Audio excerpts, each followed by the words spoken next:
Muchas gracias. Bienvenido, Carlos, a este webinar. Para quienes no conocen, pues Carlos es un docente de escritura académica de nuestra universidad y de la maestría en educación. Eso es lo mismo. Muchas gracias también a todos los que están participando.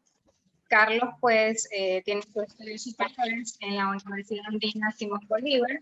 Es periodista, profesor de la Universidad Católica de Santiago Guayaquil. Es licenciado en la carrera de Comunicación Social y docente de escritura académica de nuestra universidad. Bienvenido, Carlos. Muchas gracias. Buenas tardes con todos. Es para mí un gusto estar aquí con vosotros en este día para, como dice el título del webinario, dar un vistazo a la escritura académica. De hecho, voy a compartir con ustedes en este momento mi pantalla con las diapositivas que he preparado para la ocasión. Como dice el texto es un vistazo a la escritura académica. ¿Y por qué vistazo? Porque en primer lugar el tema es muy extenso, es muy amplio. Entonces, como es extenso, como es amplio, lo que se ha hecho es tratar de comprimir lo más posible todo lo relacionado con eso para poder conocer lo más elemental del tema y que podamos acercarnos a él con seguridad. Partiendo de ahí, se han planteado los objetivos de la presentación del día de hoy, que son, en primer lugar, conocer los principios conceptuales sobre los que se asienta la escritura en el contexto académico, porque hay toda una red de conceptos detrás que dan sentido a por qué el texto es como es. Vamos a eso más adelante.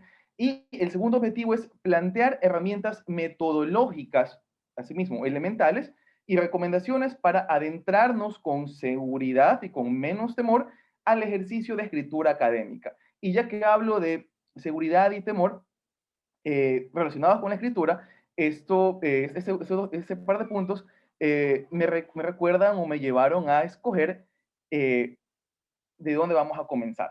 Bien, antes de eso, les planteo el contenido, los contenidos que vamos a tratar de revisar, o vamos a revisar en esta hora, que en primer lugar es qué es la escritura académica, cuáles son las convenciones del discurso, vamos a ver exactamente qué entendemos por discurso.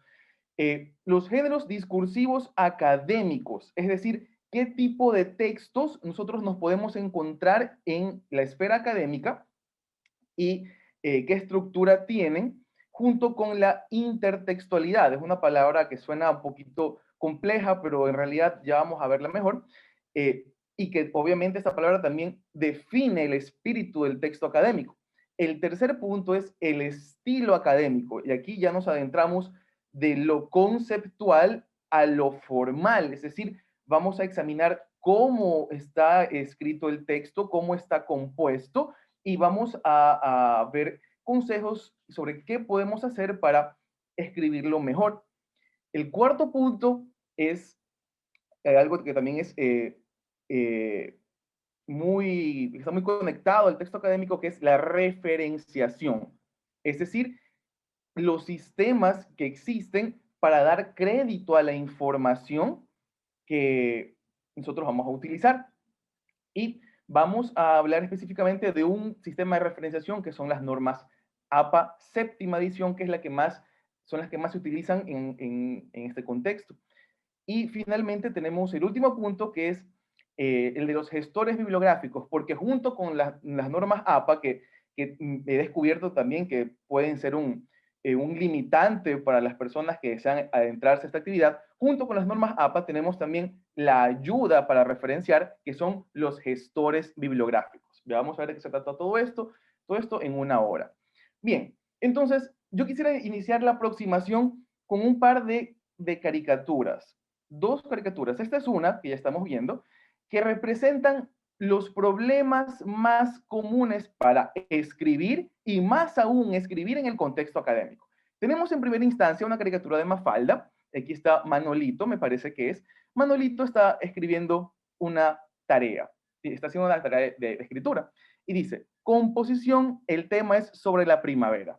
Y Manolito habla acerca de la primavera, habla acerca de las flores, habla acerca de los negocios y finalmente termina diciendo, obviamente con la letra que parece que se ve que es terrible, ya dice, los mejores, ya, habla acerca de la primavera.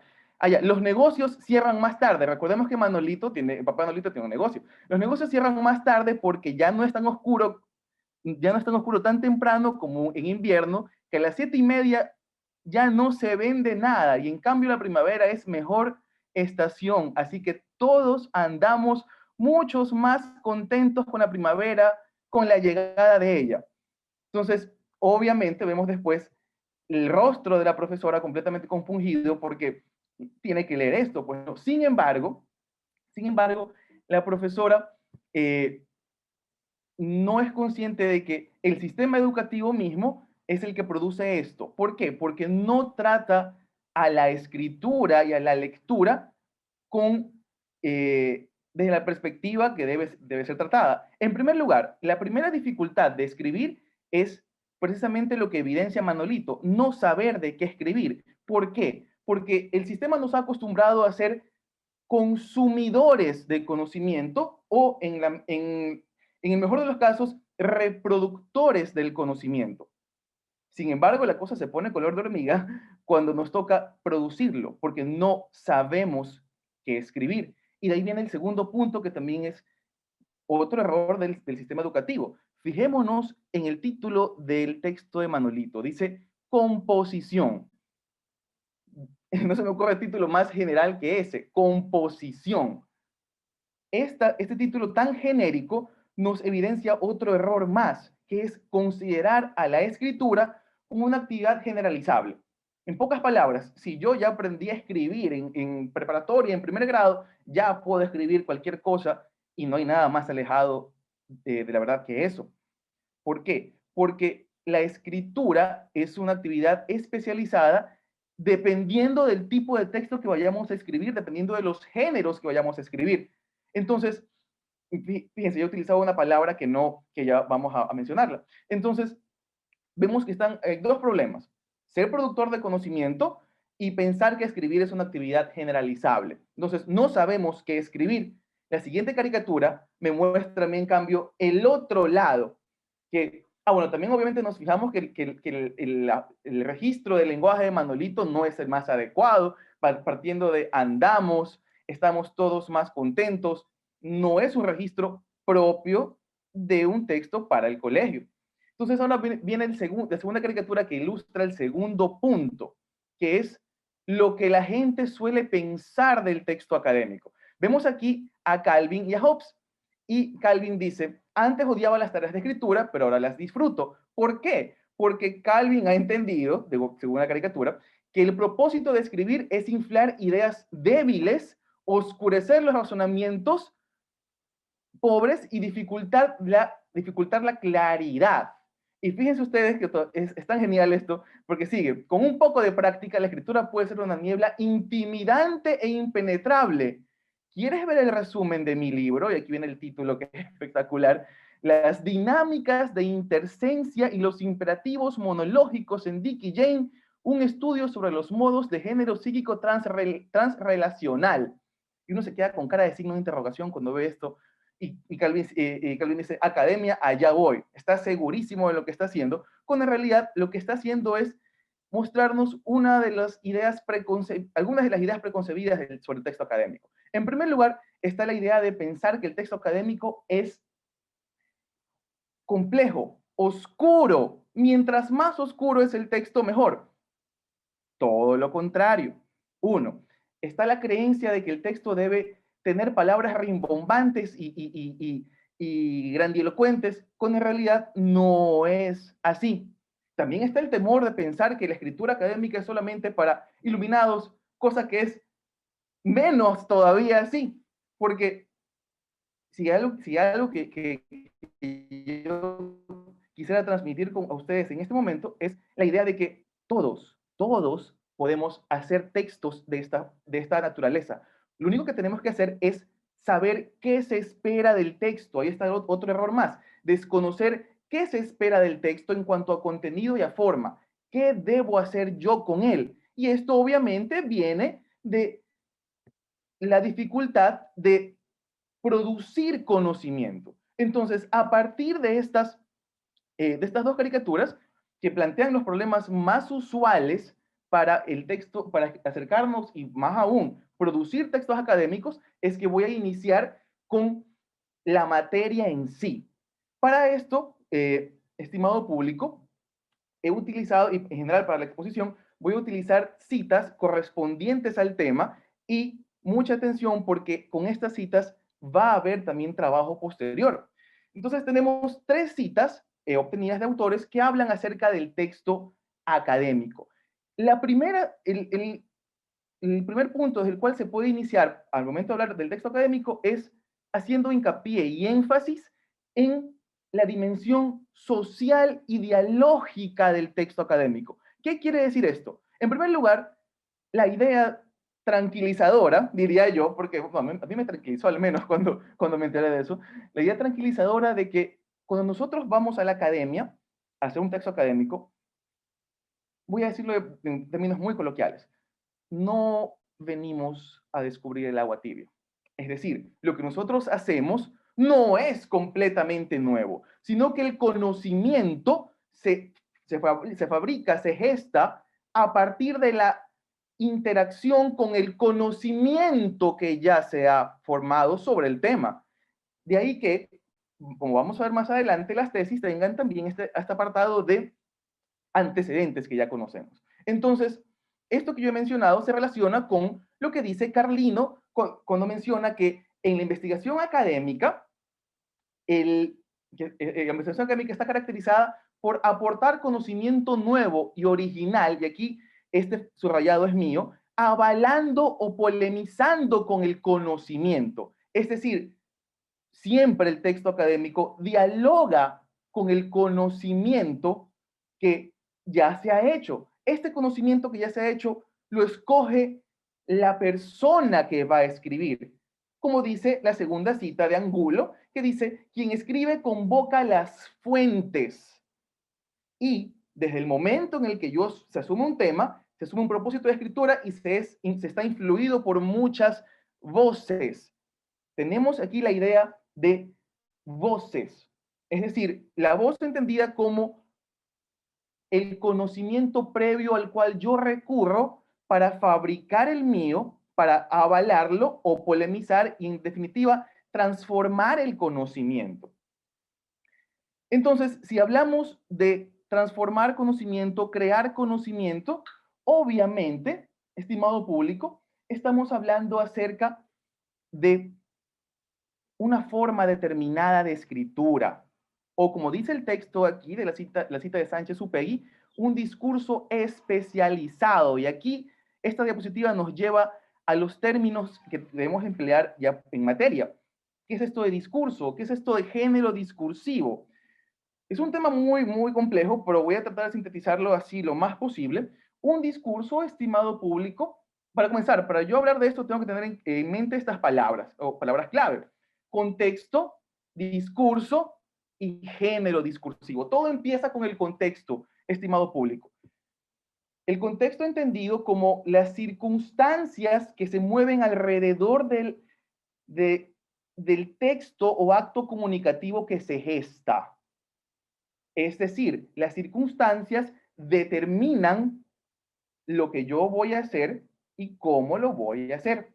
A partir de estas circunstancias se crean textos o enunciados o ideas que se conocen como discurso. El discurso no es únicamente la alocución que se hace detrás de un podio. Un discurso es un enunciado, un fragmento de enunciado, puede ser también incluso un producto cultural o una manifestación cultural que se produce, se gesta dentro de un contexto con un fin en particular. Aquí tenemos otro punto más, el fin, el objetivo, con un objetivo en particular y a partir de este objetivo se diseña el producto, el enunciado, el texto, para que se cumpla el objetivo lo más fielmente posible o lo más cabalmente posible. Entonces, miren ustedes cómo estamos construyendo la idea de que el contexto es importante, el objetivo es importante y todo esto determina la forma. La forma. Y cuando hablamos de forma ya tenemos el tercer punto, género discursivo. El género estimado público, no es otra cosa que un molde, una estructura que da cuenta de las características medianamente estables. Y digo medianamente estables porque pueden cambiar dependiendo nuevamente del objetivo y de las necesidades del escritor, de las características medianamente estables de un escrito, de tal manera que yo pueda leerlo e interpretarlo con facilidad. Por poner un ejemplo, dentro del género, dentro de los géneros discursivos, dentro del discurso de la narrativa, yo tengo el género del cuento. Entonces, si yo voy a leer un cuento, me sirve mucho a mí estar preparado con la información de cómo es el cuento. Entonces, yo sé, ok, voy a leer un cuento, tiene un narrador, perfecto, me encuentro el narrador. ¿Tiene personajes? Claro, tiene personajes, los veo. Tiene un final impactante, aquí está el final.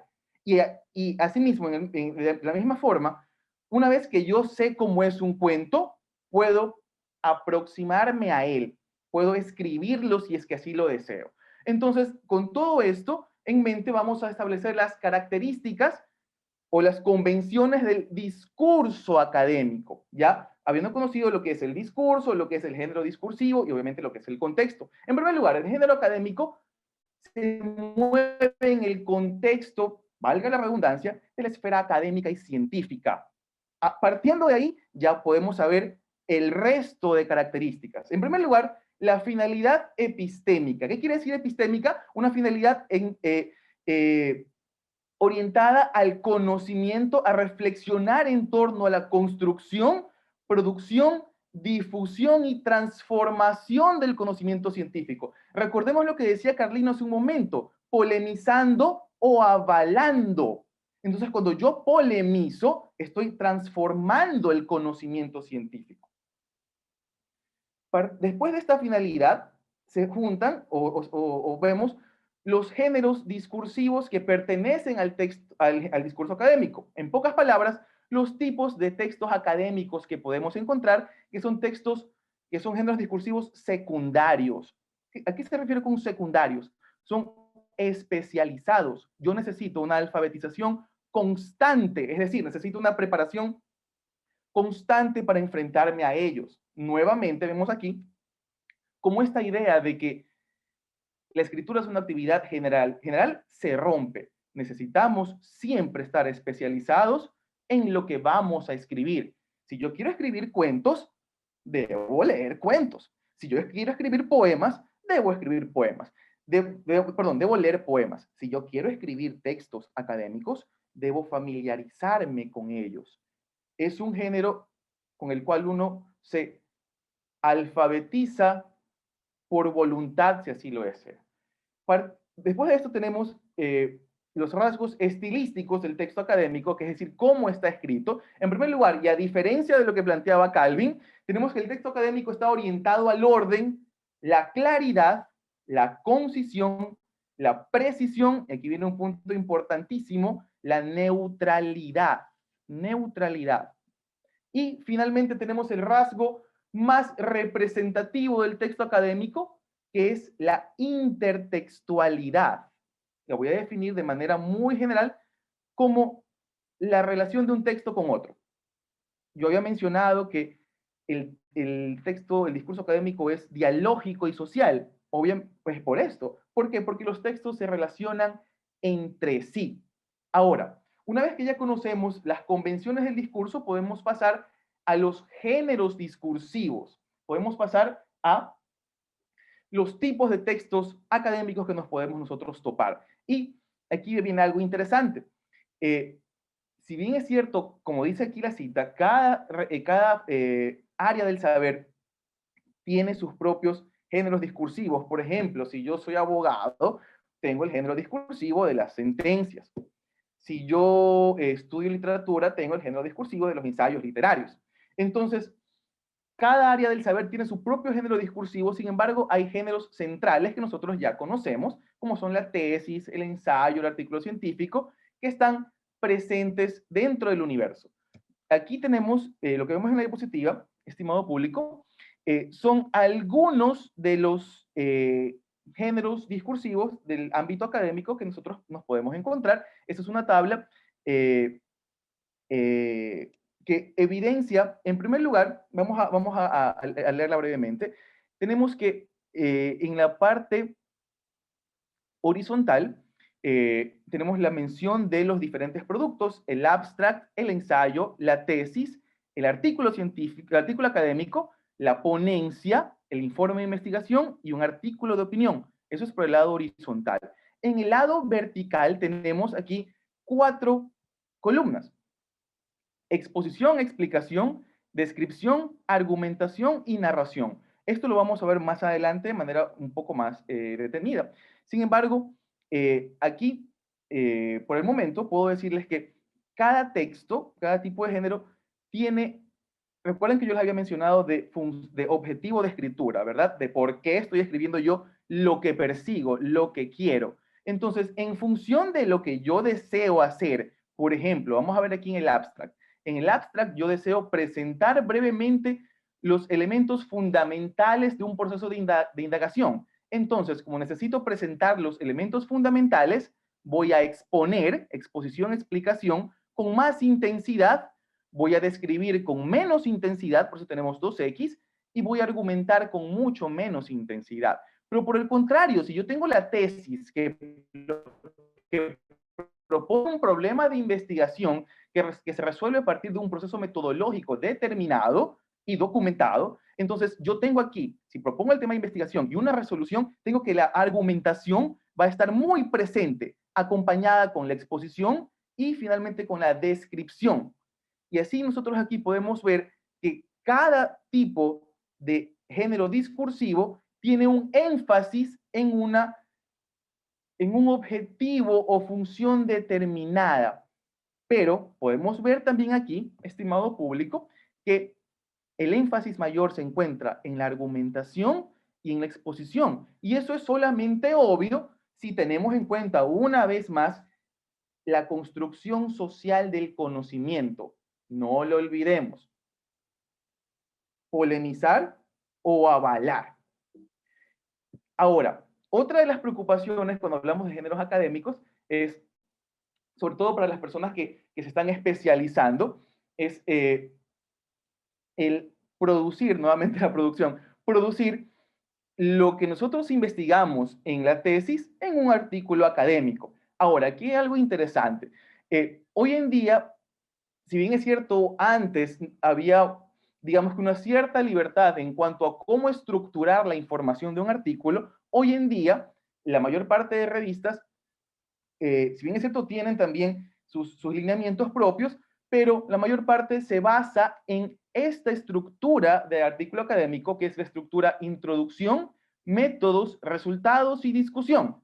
Pero nosotros vemos que esta estructura que estoy aquí planteando, yo señalo la pantalla como si me estuvieran viendo, que aquí estoy planteando con colores, está en esta estructura, está presente también la estructura de la tesis que nosotros conocemos porque es el documento que se hace para conseguir, para conseguir el grado, para terminar los estudios. Entonces nosotros vemos, por ejemplo, que en la parte de introducción del artículo académico de estructura IMRD, yo encuentro los primeros elementos del planteamiento de la tesis. Entiéndase por ello, antecedentes, justificación, problema de investigación, objetivo general, objetivo específico, marco teórico. En métodos, ya como ya lo podemos determinar, tenemos el enfoque metodológico, hipótesis, variables y los métodos de investigación y finalmente los resultados, la conclusión.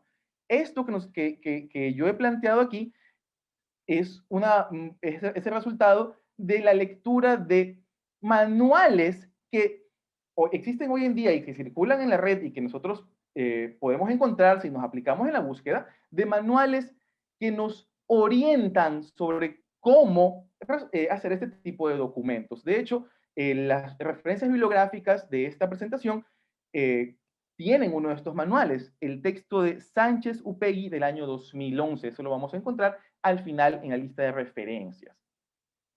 Entonces, vemos cómo el discurso académico, por dónde circula, por su finalidad, produce un resultado con unas características determinadas que se mueve dentro de este contexto determinado y que, no orienta, y que distribuye o estructura la información dependiendo del tipo de investigación que yo quiera hacer y al mismo tiempo plantea la información dependiendo de mi objetivo de investigación y del trabajo. Entonces, pero todo esto, colegas, no sería posible si es que yo no tuviera a la intertextualidad como elemento fundamental y por excelencia del texto académico. ¿Qué es esta cuestión de la intertextualidad? Colegas, la intertextualidad puede ser entendida de manera muy general como la relación de un texto con otro. Es decir, yo vinculo o dialogo, perdón, yo vinculo a un texto con el otro y a partir de esta vinculación, de esta relación, yo puedo comparar, puedo oponer, puedo contrastar. Es decir, nuevamente, las citas están al servicio de lo que yo persiga. Por eso aquí la cita dice, perdón, me fui, aquí está, ya. Por eso aquí la cita dice, el escritor construye cierta forma enunciativa donde la voz ajena, la voz de la intertextualidad de la cita, se toma como propia y pasa a ser parte de una premisa, la mayoría de las veces, que apoya el argumento central. Entonces, esto se reduce a, en pocas palabras, a saber elegir la fuente y al mismo tiempo qué hacer con la fuente, qué hacer con la cita. Y eso es uno de los problemas más grandes que encontramos en la escritura del texto académico. ¿Qué rayos hago yo con la cita? No sé qué hacer con la cita. Sin embargo, y esto también lleva a otro error muy usual, que es simplemente poner citas por ponerlas. La pongo, sin ningún objetivo. ¿Qué sucede cuando yo lleno mi texto de citas? Pues nos queda lo que se conoce popularmente como un castillo de citas o una casa de citas. Y allí no hay escritura académica, allá hay copia y pega. Entonces, eso es otro error de aquellas personas que están recién iniciándose en esta actividad. ¿Qué debo hacer entonces yo? Escoger citas con objetivos, con, una, con, con algo en mente. Para esto, estimado público, podemos ver que las citas tienen funciones. Ahora, las funciones de las citas dependen del autor que se lea. Yo aquí he escogido de la taxonomía que plantea Cisneros Estupiñán en su texto que vamos a encontrar al final de la lista de referencias. La cita, de acuerdo a esta autora, puede tener tres funciones: de aliado, de testigo o de oponente. Entonces, obviamente, cuando es aliado, ayuda a reforzar, a avalar. Por ejemplo, si yo tengo una afirmación en mi escrito, si yo quiero sustentarla, puedo buscar una cita que vaya acorde con lo que yo estoy planteando para que quede sustentada. Ahí, en cambio, estoy avalando, como lo decía Carlino al inicio. Testigo, yo puedo utilizar la cita para plantear un concepto, para plantear una idea. Es una presencia neutra. Por el contrario, si es que yo quiero polemizar, utilizando una vez más las palabras de Carlino, voy a utilizar a la cita con una función de disidente u oponente. Vamos a revisar los ejemplos de las citas que tenemos aquí planteadas. Es un poquito extenso, un poquito de texto. Sin embargo, vamos a fijarnos. Las citas que nosotros hemos puesto aquí, que se han puesto aquí, son las mismas que se utilizaron para explicar las secciones anteriores. Tenemos en la parte de oponente, yo aquí estoy oponiendo a Sánchez Upegui, que plantea que gestionar la divulgación especializada de los hallazgos es parte de los investigadores. Especializada. Sin embargo, Marín, en su escrito de 2016, dice que a pesar de esta especialización, se mantienen los géneros centrales que el discurso académico maneja, que son la tesis, la tesina, el proyecto de investigación etc. Y si ustedes se fijan, estimado público, al final de la cita, perdón, al final de la cita, al final de la cita del párrafo, hay un texto en morado. El texto morado dice, estos últimos, estoy hablando de los géneros específicos, estos últimos se mueven en el contexto de la educación superior, lo que no implica que ahí no se empleen otros géneros discursivos, como el del artículo académico en publicaciones como revistas indexadas. ¿Por qué he puesto en, ¿por qué he puesto con otro color esta última oración? Porque esto es lo que debemos hacer con todas las citas. Es decir, como yo mencioné hace un momento, que toda cita tiene un propósito, obviamente también toda cita tiene un trabajo, tiene un comentario posterior. Yo no puedo dejar a la cita sin comentar, sin trabajar, porque no tendría un propósito.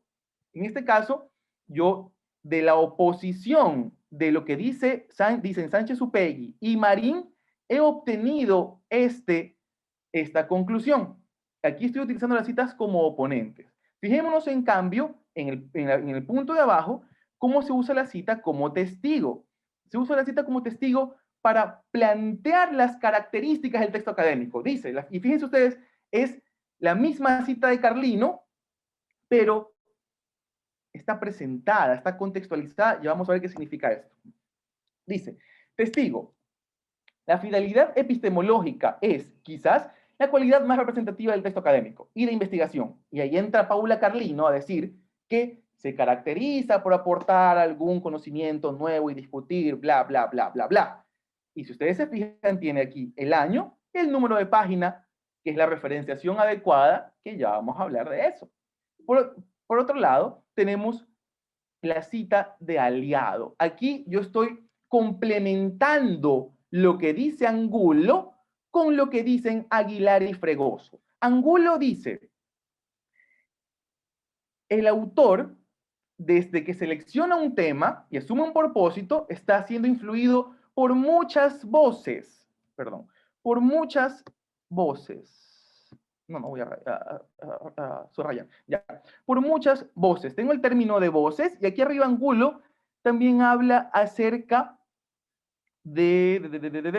perdón, miento, no. Angulo plantea las voces y también Aguilar y Fregoso plantean el término voces. Entonces, a partir de esta confluencia, de este complemento entre Angulo y Aguilar y Fregoso, yo obtengo la conclusión de que pensar en voces, término empleado por ambos autores, conduce a pensar en el escrito académico como un texto polifónico, de múltiples voces. Nuevamente es el trabajo que hay que hacer con las citas. Entonces, si hay un punto medular en la escritura del texto académico, es es saber qué voy a hacer yo con las citas, qué voy a hacer yo con lo que he leído y con lo que he recabado, con lo que he recogido de información.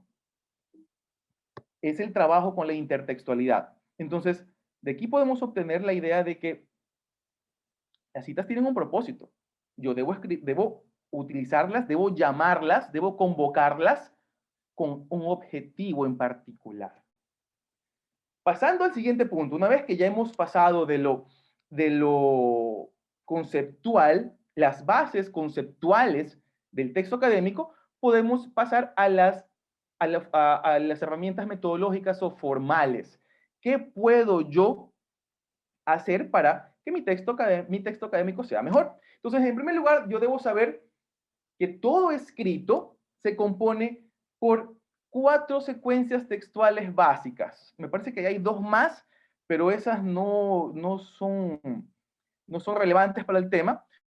De hecho, de las 4 que he planteado aquí, la narración es la que menos se utiliza en el texto académico, pero sí tiene cabida. Ya vamos a ver cómo. Estas secuencias textuales son la narración, la descripción, la exposición y la argumentación. Tengo, por ejemplo, que con la narración, yo, si bien es cierto, no la utilizo en el texto académico con intensidad, puedo emplearla para llamar la atención del lector, para hacer que mi texto sea más llamativo, más atractivo. Por ejemplo, es un buen recurso en iniciar un texto con una anécdota, con una pequeña historia que refleje la problemática de la cual se está hablando. Por ejemplo, yo puedo utilizar la narración. La descripción, que es el siguiente, la siguiente secuencia textual, se utiliza para observar detenidamente el objeto de estudio y, como su nombre lo indica, describirlo, decir todo sobre él. Y como es de esperarse, la descripción va a abundar en adjetivos. Finalmente tengo la exposición, que en cambio esta se utiliza para, en primer lugar, como estructura con la que yo hago los argumentos que voy a utilizar en el ejercicio, valga la redundancia, de argumentación. Con la exposición yo explico las cosas. Por eso recordemos, por ejemplo, que en el abstract, que tiene como objetivo presentar los elementos fundamentales del proceso de indagación, voy a tener con mayor intensidad una exposición o explicación. En cambio, la argumentación es el núcleo central junto con la exposición del texto académico, porque me permite a mí sostener una postura, me permite a mí plantearme un punto de partida que yo puedo, un punto para pararme en la discusión en la que yo puedo defenderlo. Entonces, estas secuencias textuales, o mejor dicho, el conocimiento de estas secuencias textuales me ayuda a mí a saber qué tengo yo que hacer para cumplir el objetivo que busco en el texto. Lo vuelvo a decir, esto es una escritura con objetivo. Siempre muy claro el objetivo. ¿Qué busco yo? Por eso he puesto aquí en este gráfico que obtuve que compartió Blanca González en una conferencia sobre este tema también el anteaño pasado. Por eso en este gráfico se hace hincapié también en qué hace el texto o el texto de género discursivo del que estamos hablando. Porque a partir de ese qué hace, yo voy a escoger o voy a trabajar con mayor énfasis en la secuencia textual que necesito. Ahora, una vez que hemos hablado de las secuencias textuales, vamos a pasar a otros recursos como son los conectores y la retórica académica. ¿Qué es esto? A ver, en primer lugar, para ejemplificar esto, voy a utilizar la misma oposición de citas o complementación de citas. En este caso, es una oposición. La misma oposición de citas del ejemplo anterior, pero resaltando ciertos puntos. Nosotros vemos que en lo escrito hay diferentes colores. ¿A qué corresponden estos colores, estimado público? En primer lugar, como nosotros podemos ver, el color rojo está empleado para los conectores. El color morado, como ya lo mencioné, se utiliza o lo utilizo aquí para resaltar el trabajo que hay que hacer con la cita. El color azul es la retórica académica que me sirve para plantear los matices de pensamiento detrás del texto. Como por ejemplo, yo aquí en este ejemplo, tengo yo la primera cita de Sánchez Upegui. Si yo quiero oponerlo, voy a utilizar un conector de oposición. Por otro lado, y pese a, y aquí en lo verde tengo la contextualización de la cita. ¿Qué es esto? Una cita, estimado público, necesita ser contextualizada. Es decir, yo debo darle al lector todas las herramientas que necesita para entender el texto en el sentido en el que yo lo estoy planteando. Entonces, si yo voy a oponer estas dos aseveraciones, la de Sánchez Upegui y la de Marín, voy a necesitar en primer lugar un conector de oposición.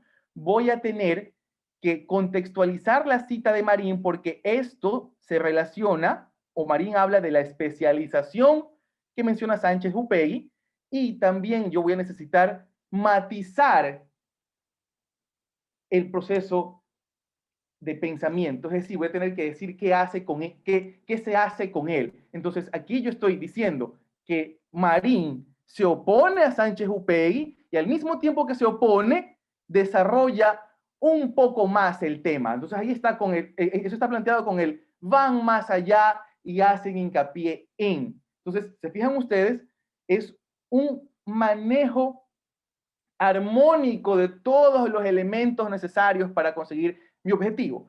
Lo mismo sucede aquí con el ejemplo de aliado de la cita.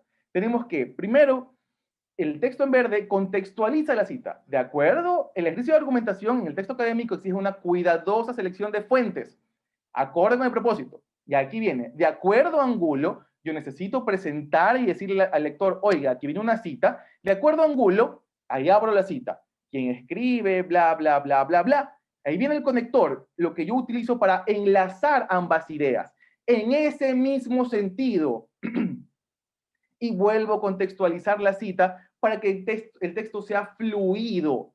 En ese mismo sentido, las fuentes y las voces a las que se refiere Angulo toman forma en la citación. Estoy presentando la siguiente cita, la siguiente fuente, el siguiente recurso, que son Aguilar y Fregoso. Y finalmente termino con mi comentario acerca de este diálogo que hay entre las citas. Entonces, como les había mencionado, todo esto se consigue con, en primer lugar, mucha planificación. Aquí pasamos a las recomendaciones de escritura. ¿Qué debo hacer yo para conseguir esto? En primer lugar, estimado público, sistematizar lecturas y planificar la escritura. ¿Qué quiere decir sistematizar? Si yo voy a leer un libro, debo tener un archivo de Word donde voy a anotar todo lo necesario, todo lo concerniente a ese libro. Citas, número de página, comentario de la cita, o lo que Carlino llamó escritura privada. ¿Qué es la escritura privada?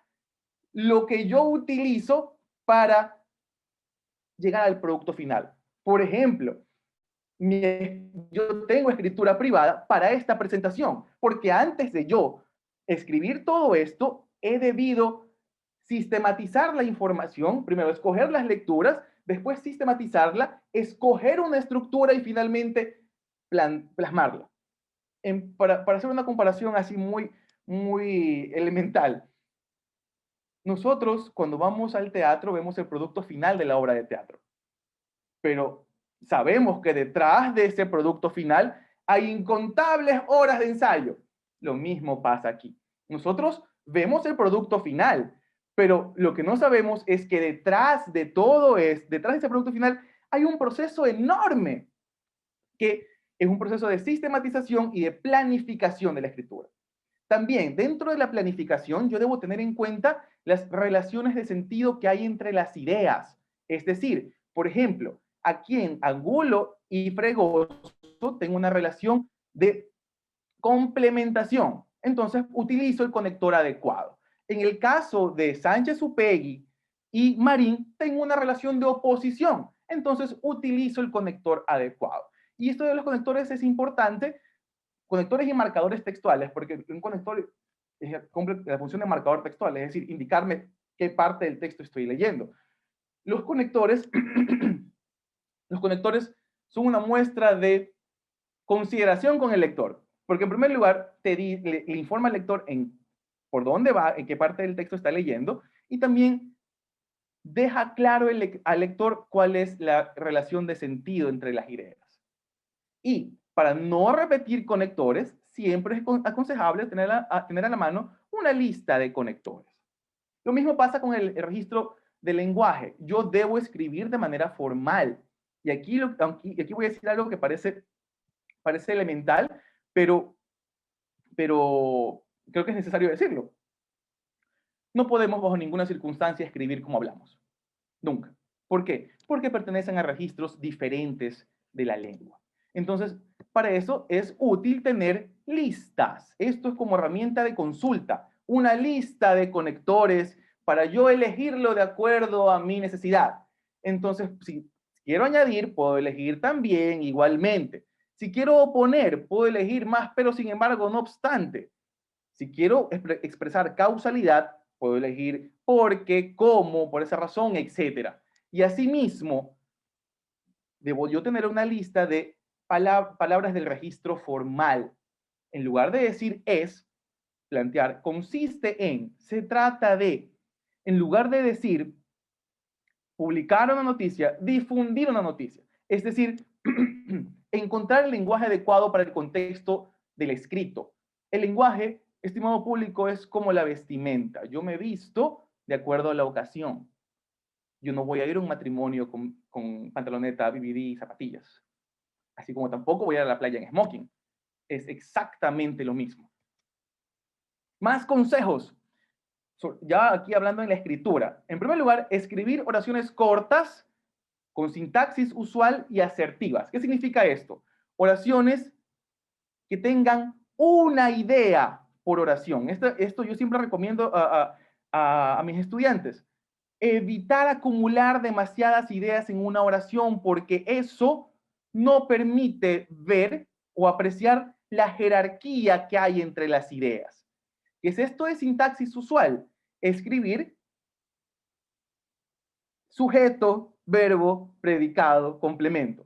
Porque todos nosotros hablamos en ese orden.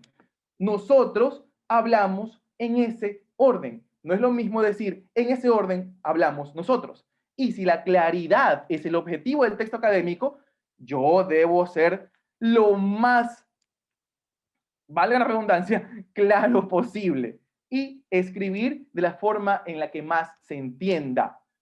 También en el mismo espíritu de la lista de conectores y de palabras de registro formal de la lengua, debo yo tener una lista de diferentes verbos introductorios. Es decir, no solamente poner según Fregoso, según Carlino, según Angulo. De acuerdo a Carlino, Fregoso asegura, Marín rebate, Mario Vargas Llosa reflexiona. Obviamente dependiendo también de la intención y de la relación que haya entre las ideas. Aquí tenemos, por ejemplo, un ejemplo de cómo se ve un texto con las ideas acumuladas en una sola oración versus un texto que segmenta, parcela las ideas en un párrafo de varias oraciones. Es mucho más fácil entender un texto de varias oraciones porque me permite, por ejemplo, aquí en el segundo, en Gran Bretaña inicia la oración, perdón, en Gran Bretaña inicia la oración y termina en cerdos. Pero aquí la oración inicia en científicos y termina en animal. Entonces, la comprensión se oscurece. Y uno. Y dos, lo que estamos haciendo aquí es, para mí, yo siempre lo digo que lo catalogo como algo inadmisible, es escribir mega oraciones del tamaño de un párrafo. Y no hay cosa que oscurezca más el sentido. Así que esto no se debe hacer jamás. De hecho, este estilo de escritura suele venir del periodismo, que lucha con el espacio para escribir, pero nosotros no tenemos esa lucha, tenemos todo el espacio del mundo para poner nuestras ideas, entonces debemos hacerlo de manera correcta. Pasamos al siguiente punto, que son con los que ya va terminando la presentación, las normativas APA, que son considerados el cuco de los que escriben esto, cuco entre comillas, porque en realidad no lo es, y lo que nos va a ayudar a las normativas APA. En primer lugar, esto que voy a plantear aquí yo es el abreboca para que ustedes conozcan qué son las normas APA. En primer lugar, las normas APA es un sistema de referenciación, clarísimo. Se emplea para verificar fuentes y al mismo tiempo dar el crédito. Ahora, cuando yo manejo el libro de normas APA, debo tener en cuenta de que este se divide en dos: citas y referencias bibliográficas. Las citas están dentro del texto y las referencias bibliográficas están fuera del texto. Las citas pueden ser directas o paráfrasis. Dentro de las directas están la corta, menos de 40 palabras, integrada en el texto. Por ejemplo, aquí tenemos una cita corta, porque tenemos dos citas cortas integradas al texto. ¿Qué quiere decir esto integradas al texto? Que debe tener una retórica. Debe seguir la retórica del texto. Es decir, yo debo construir el andamiaje para que la cita vaya derechito a donde debe ir, sin que haya estos silencios o cortes del discurso. Yo siempre utilizo este ejemplo. Cuando uno escucha música en Spotify, en un playlist, termina una canción, la canción sube, baja de volumen cuando va terminando, pero la siguiente canción empieza con un volumen progresivo, de tal manera de que no se ve la costura entre las dos. Eso es integrar la cita en el texto. La cita corta. La cita larga, como es larga y tiene más de 40 palabras, va fuera del texto, en otro párrafo, sin comillas, pero aún así se integra retóricamente al texto. Ahora, hablando de citas, yo puedo presentar las citas en dos formas. De forma parentética, es decir, hago énfasis en el contenido, no menciono al autor dentro del escrito, o de forma narrativa. Esto que está aquí ya lo hemos visto en, en este ejemplo. Por ejemplo, tenemos aquí el texto de argumentación, en el texto de argumentación, el texto académico exige una cuidadosa selección de fuentes. De acuerdo a Angulo, aquí estoy ejecutando una presentación narrativa porque presento a Angulo dentro del texto. Sin embargo, en la siguiente cita, si ustedes se dan cuenta, no menciono a Aguilar y Fregoso, solamente me interesa el contenido, porque en la presentación parentética, se llama parentética porque el autor va entre paréntesis después del parafraseo de la cita. En la presentación parentética no me importa el autor, me importa más el contenido. ¿Cuál escoger entre parentética o narrativa? Depende completamente de usted. Si usted desea hacer énfasis en el contenido, parentética. Si desea hacer énfasis en el autor por la autoridad que éste representa, narrativa. Y obviamente todo esto va junto con, ojo, todo esto es dentro del texto. Estructura, autor, año, número de página. Autor, apellido, coma, año, coma, número de página. Así, apellido, año, número de página. Ajá. Todo esto es cita dentro del texto. Ahora vamos fuera del texto. La normativa APA, en séptima edición, establece una taxonomía de referencias. Aquí viene un punto importante. Yo para poder hacer las referencias bibliográficas debo tener, lo primero que debo tener claro es qué tipo de texto tengo en mis manos. Porque dependiendo de eso, se referencia de una manera. Yo no voy a referenciar igual un artículo de revista científica que un libro, que una obra de referencia. Entonces, yo necesito, para poder hacer la lista de referencias, uno, saber qué tipo de texto estoy manejando. Dos, la información completa del escrito. Por ponerles un ejemplo, aquí tengo dos de las referencias más utilizadas. Artículo de revista sin Digital Object Identifier en la red y libro completo. Entonces, yo tengo que, para escribir mi referencia de artículo, debo poner apellidos, coma, iniciales, año de la publicación, título del artículo, título de la publicación, número de volumen o tomo. Por eso les mencionaba que debo tener toda la información necesaria del escrito. Lo mismo pasa con el libro completo, pero como es un libro, no voy a tener ni publicación ni número, pero sí voy a tener edición y voy a tener editorial. Entonces, nuevamente, para hacer la lista de referencias bibliográficas necesito saber qué texto tengo entre mis manos. Y eso es un error muy frecuente de los que recién comienzan a manejar la normativa APA. Ahora, para hacer las referencias, yo siempre digo, hay dos formas, a la antigüita o la forma moderna. La antigüita es obviamente, yo veo la normativa APA y veo, aquí está la estructura y sigo la estructura y escribo. La forma moderna es dejar que el gestor bibliográfico haga el trabajo por mí.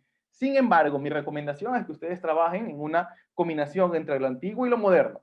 Utilicen lo moderno para hacer las referencias, pero siempre supervisen el trabajo de la máquina con el conocimiento básico del documento de las normas APA.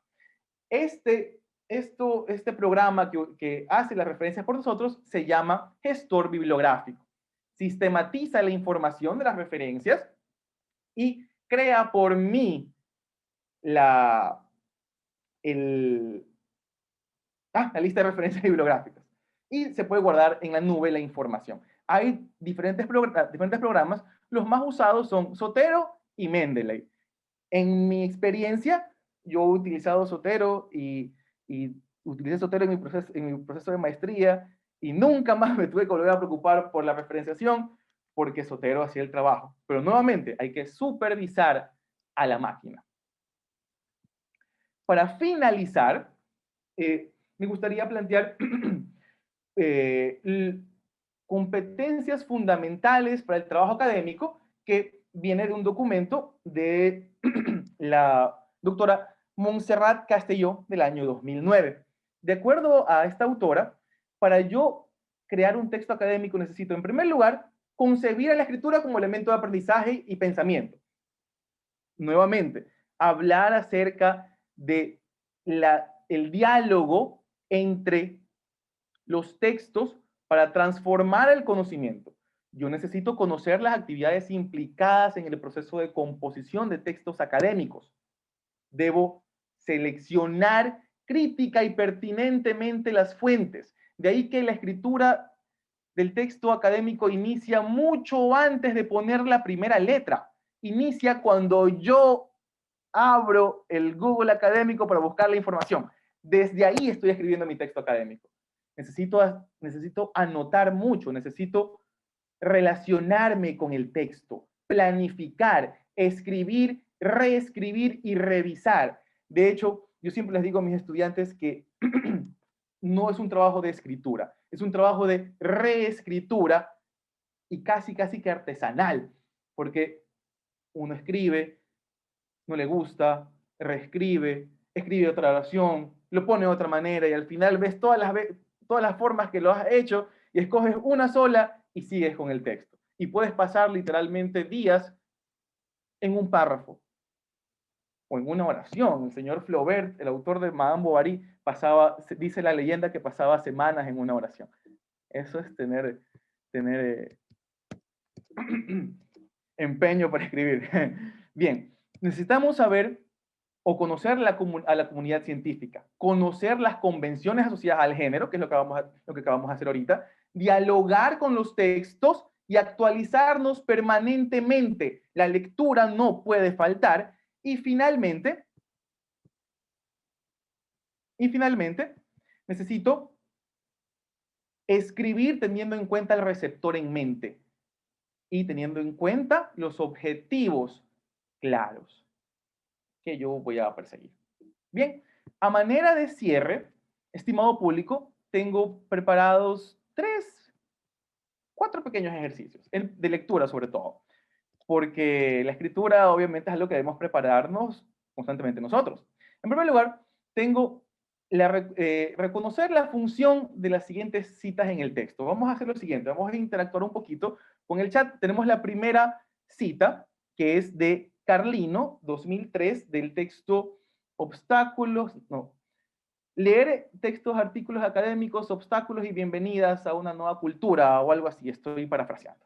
Entonces, fijémonos aquí, leamos esto y necesito que alguno de ustedes me diga vía chat si las citas de este texto son testigo, aliado u oponente. Vamos a tomarnos unos minutos para leer el escrito.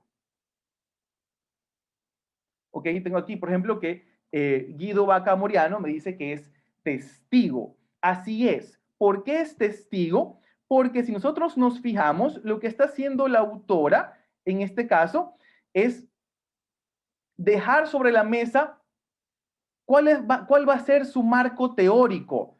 Va a ser escribir a través del currículum de Russell, va a ser nuevos estudios sobre culturas escritas de Street y va a ser alfabetizaciones académicas de Bode, Cartwright y Nunn, Chalmers y Fuller. Perfecto. Vamos a la siguiente. Testigo, aliado u oponente.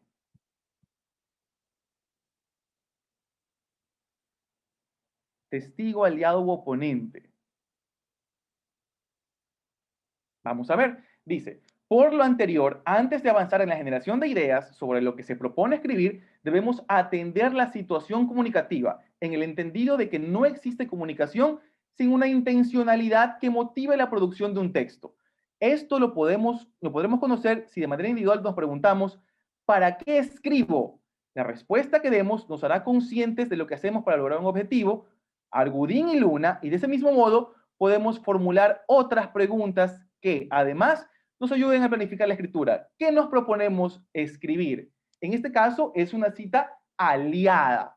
¿Por qué? Porque Argudín y Luna hablan acerca del objetivo y el texto inicial del párrafo habla de la intencionalidad. Por eso tenemos aliada. Finalmente, tenemos esta. Vamos a ver.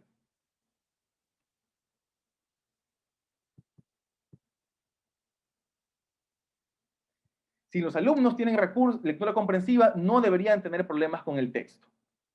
Esta idea que aquí aparece en boca de una docente es una creencia muy difundida entre nosotros. No obstante, voy a cuestionarla. Cuestionaré el supuesto de que la lectura es una habilidad básica y transferible, adquirida de una vez y para siempre, que sirve para entender cualquier texto que caiga en nuestras manos. Debatiré a favor de la noción de que existen diferentes modos de leer y comprender los escritos, modos que forman parte de culturas lectoras. Ferreiro y todos, 1999, Olson, 1998. Es una cita oponente. Oponente. Y aquí la clave me la da él.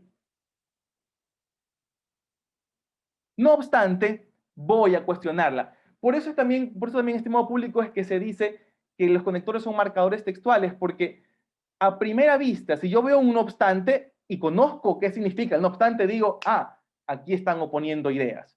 De esa forma, mi lectura va a ser mucho más fluida y ágil. Y finalmente tenemos un par de ejercicios acerca de referencias bibliográficas. Ahora, esto no sé si lo podemos hacer aquí vía chat. Ahora, esto es, yo digo que es menos interesante que el ejercicio anterior porque es únicamente poner en orden las referencias. Por ejemplo, si yo sé que Marta Marín es un texto de un libro escrito, porque me dice aquí Fondo de Cultura Económica 2016, voy a poner entonces a Marta Marín de esta forma. Marín M. Escribir textos científicos académicos, FCE, Fondo de Cultura Económica, y la dirección del documento en la red. Lo mismo pasa, por ejemplo, con el texto de Noel Angulo Marcial. Si ustedes se dan cuenta, esto es una revista, entonces tiene otra estructura. Angulo N, la cita en el escritura académica, punto, innovación educativa, número 3, volumen 63. Entonces, como podemos ver, estimado público, esto que está aquí es simplemente orden, sistematización y conocer todo lo relacionado o todo lo que está detrás del género. Ajá. Preguntas.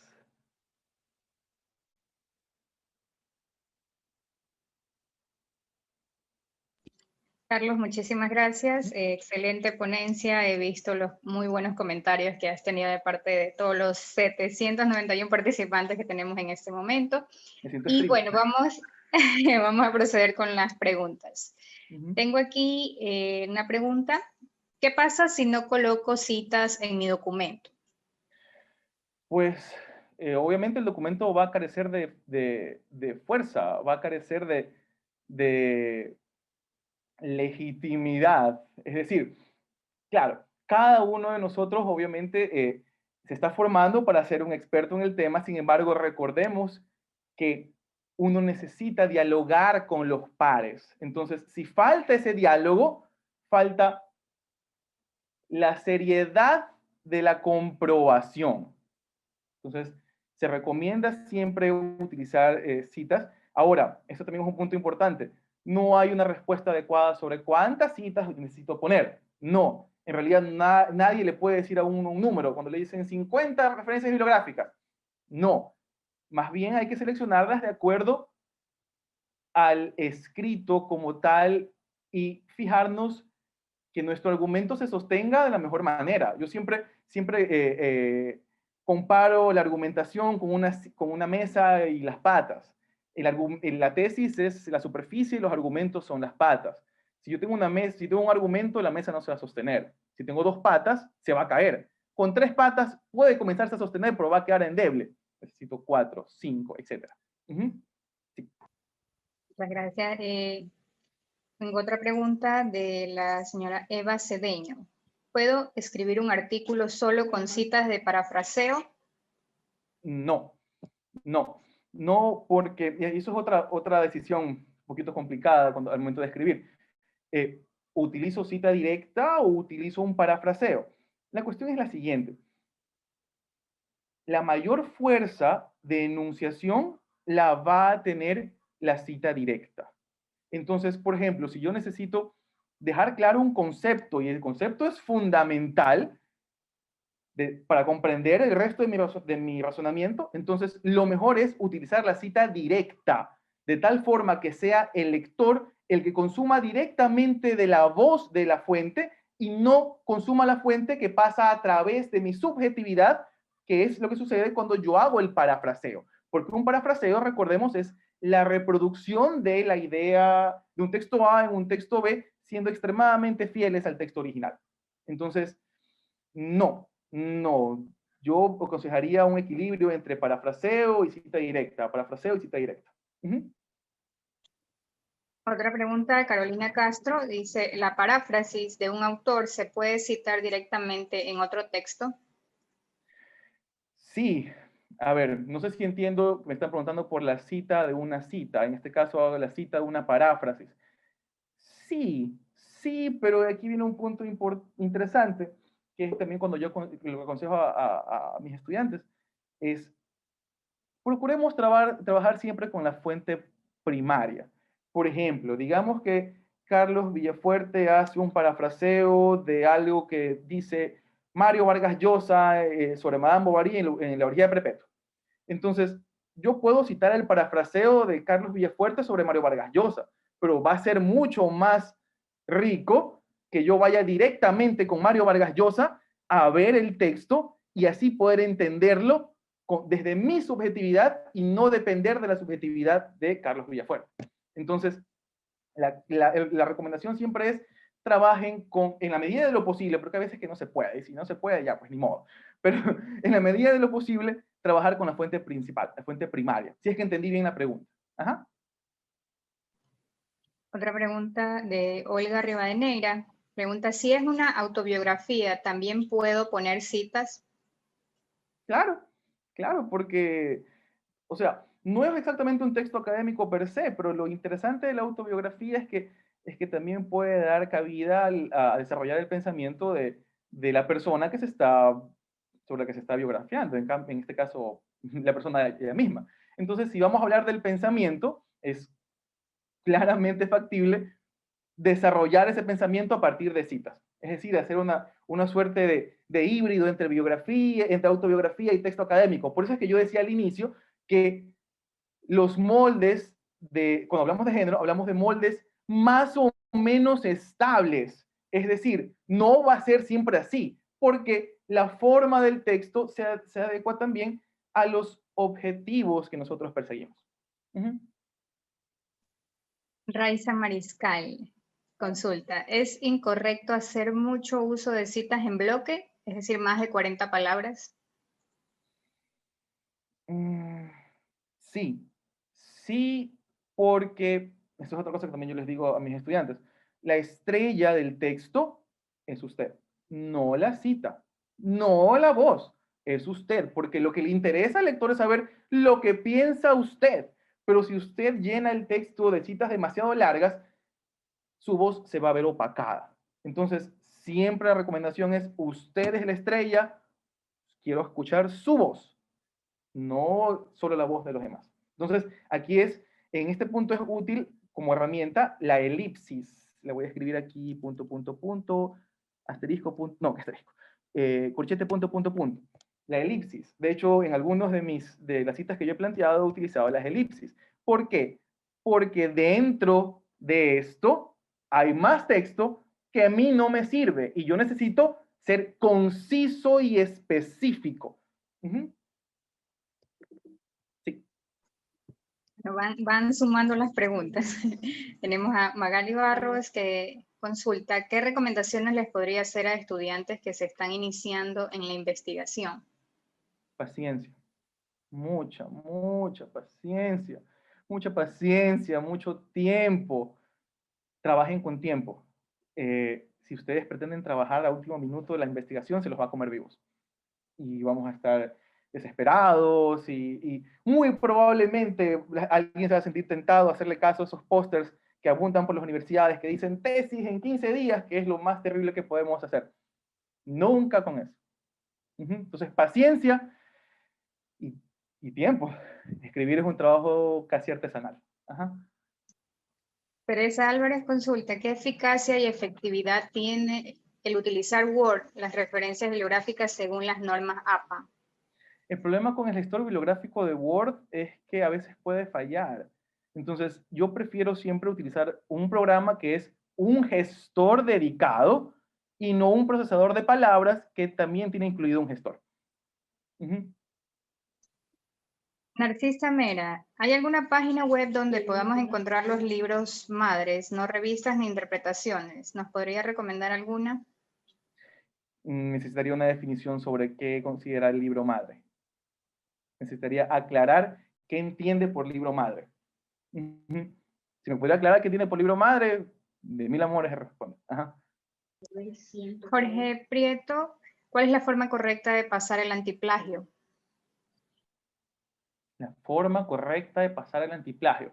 A ver, cuando nosotros, bueno, yo la experiencia que tengo con los antiplagios es el programa Urkund. Yo en algún momento como director de investigaciones manejé el programa Urkund y cuando uno le pasa el antiplagio al Urkund, no es que la computadora te pasa solito y te dice, aquí está el porcentaje. No, lo que pasa es que uno sube el documento y lo que hace el documento es verificar las similitudes de tu escrito con otros textos más de Internet.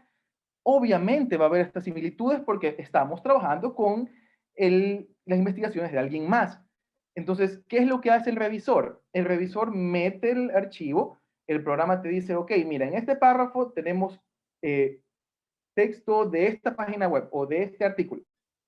Ya, chévere. Y yo veo si está referenciado. Si está referenciado, no es un plagio, es una cita. Entonces, yo marco un casillero que dice ahí, cita, y ahí va bajando el nivel de similitud del antiplagio. Entonces, mi recomendación sería referenciar todo lo que sea necesario referenciar y poner mucho énfasis en el uso de las normativas APA. Por ejemplo, cuando uno hace una tesis, y si uno hace la tesis por capítulos, es recomendable siempre hacer la lista de referencias por capítulo, no al final, porque si yo lo hago al final, puede ser que se me pase por alto alguna referencia y por ahí me viene el antiplagio y por ahí vienen los problemas. Entonces, la mejor forma es ser extremadamente puntilloso con esto de las normativas APA y de las referencias. Viviana, alguien consulta en un artículo científico cuál es el tipo de citas apropiadas que se deben emplear. Depende de lo que usted necesite. Depende de sus intenciones. Citas cortas, citas largas. Si usted desea, por ejemplo, hacer énfasis en una idea, ponga la cita directa. Si lo que usted desea plantear tiene una cita bastante larga, puede utilizarla, pero recórtela con la elipsis. Entonces, eso depende del objetivo de cada investigación. Por eso es que hay respuestas que no, aquí en este ámbito, que no son categóricas, sino que depende de cada uno de nosotros. Ajá. Bien, vamos con dos últimas preguntas, que estamos también con el tiempo. A ver, señor Vallejo consulta, si no hay recopilación bibliográfica, ¿difícilmente se puede empezar a escribir? Sí, sí, porque si no nos pasaría lo que le pasa a Manuelito. No sabemos de qué rayos escribir y terminamos escribiendo cualquier cosa y ahí el texto empieza a cojear en cuanto a la coherencia. En cuanto a la coherencia entendida como esta relación semántica que hay entre todos los elementos. Entonces, sí, hay que primero comenzar a leer. De hecho, por ejemplo, cuando yo hice mi tesis, tenía este cronograma. Decía, me tomo 2 semanas para leer y después de haber leído 2 semanas, empiezo a sistematizar y ahí empiezo a escribir otras 2 semanas más. Entonces, por eso es que escribir es un trabajo casi que de horario. O como decía Julio Cortázar, como escritor profesional, escribir por horarios. Así. Claro, que Cortázar lo decía en el ámbito literario, pero creo que se puede aplicar lo mismo acá. Ajá. Y la última pregunta de Gisela Cabrera consulta cuál es la diferencia entre normas APA sexta y séptima edición. A ver, la diferencia es que la séptima edición incluye más elementos en la taxonomía. O sea, en realidad son diferencias mínimas. Son diferencias mínimas, por eso es que también estas normas APA se actualizan creo que cada 8 años o cada 10 años, no sé. Ya, algo por ahí va. Entonces, por ejemplo, la séptima edición introduce como fuente software de computación, medios audiovisuales, medios en línea, es más específico. Por ejemplo, antes en las normas APA 6, cuando hablábamos de Wikipedia, se hablaba de página web. Ahora, cuando hablamos de Wikipedia, hablamos de entrada en enciclopedia. Entonces, ahí cambia la estructura de la referenciación. Por eso siempre les digo, debemos tener en cuenta qué tipo de documento es nuestra fuente para, según eso, referenciarlo con la estructura apropiada. Bien, muchísimas gracias, Carlos. ¿Podrías, por favor, dejar de compartir un momento Claro, por para supuesto. explicarles un poquito acerca del programa de la maestría, en el cual, pues, Carlos es nuestro docente de escritura académica? Voy a compartirles un momentito. Ok, ahí estamos. Bueno, esta es la maestría en educación con mención innovaciones pedagógicas, que pues va a iniciar en este año, en el mes de mayo. Estamos con las inscripciones abiertas a partir desde enero, no, prácticamente desde el año pasado, desde octubre. Quiero indicarles un poquito de qué es lo que propone nuestra maestría. Bueno, este programa propone un programa para formar profesionales capaces de comprender las teorías más importantes de la pedagogía contemporánea, dirigidas hacia la aplicación de estrategias, técnicas y herramientas didácticas. ¿Cuál es el perfil de ingreso? En esta maestría, pues, está dirigido a profesionales del área pública y privada que actualmente se desempeñan en todos los niveles de educación.